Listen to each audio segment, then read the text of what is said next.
How's everybody doing today? Got a little frog in my throat this morning. Changing weather, very peculiar. So I want to talk about something very simple today. Very simple, yet at times very complicated. Very simple, and yet, in essence, a cornerstone of culinary foundation. And that's a grilled cheese sandwich. Or as some have pointed out, grilled cheese sandwich, not a very accurate moniker. Rather, it should be called a griddled sandwich with cheese. And I can't disagree with that.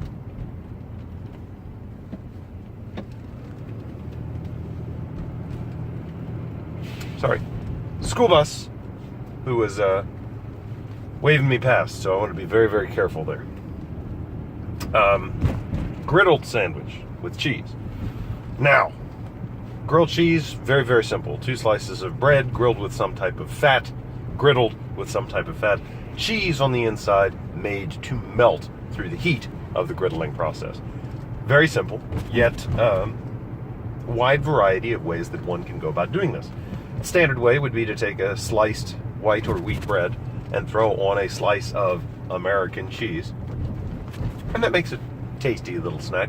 I myself prefer a nice thin slice, especially if you could do the Pepperidge Farm Extreme White, those very thinly sliced pieces of bread with sharp cheddar cheese. I think those are excellent. If you were to take a like a big sourdough loaf, I did this just last night, which made me think about it, a big sourdough loaf, and grill that as well, or use that instead. That can make things quite tasty, but I haven't found a good way to break up the crust. The crust tends to harden to such an extreme that it bites back when you go to eat it. It's very tasty though. Now, cheese-wise, being able to mix multiple different types of cheeses is very good. In fact, use your imagination. Just about anything you want can go into a grilled cheese. I think the foundation should always be a nice sharp cheese, but to throw in some Gruyere, Swiss, or provolone can be quite excellent as well. In fact, throw in a little provolone with pepperoni and a mite of tomato sauce, and you have yourself a perhaps what you could call a poor man's calzone. I don't know how poor man it is, but it's essentially a poor man's calzone. Now, a few techniques. Obviously, some people like to put butter directly in the pan, let that get nice and fat. Some people rather spread warm butter over the bread. So you prefer margarine? I think if you're going to use margarine, it's got to go over the bread, but that's fine. I think that's great. Some people, and this might just be Hellman's telling us that they do, some people use mayonnaise. Now, I've tried it once. It was passable. If I wanted a grilled cheese sandwich and found myself entirely out of butter, I would do it. Or margarine, for that matter. I would do it again, but I would never do it again willingly. It's fine, but it adds some kind of a flavor that wasn't really that great.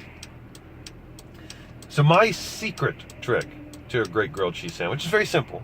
Very simple, and it's mostly if you're going to be making multiple grilled cheese sandwiches. You wish to keep the heat of the sandwich from condensing moisture and collecting on the bottom of the sandwich when you put it on the plate. Because then you get one that's got, kind of a cooler top and then a damp, soggy bottom. You want to avoid that. When you serve it on top of a paper towel, and that paper towel will absorb any of that moisture that condenses, and your sandwich will stay nice and warm and crispy on the bottom, even if you've plated it and have let it cool and are serving it a few minutes later. So with that, I want to know what your grilled cheese secrets are. What do you do to make them awesome? And what is your favorite type of cheese? Other thing I'll mention, I have a sandwich press, which compresses them, slices them, grills all of them up, and makes almost like a pockets. That's your poor man calzone. It turns it into pockets. So that makes a great pizza sandwich.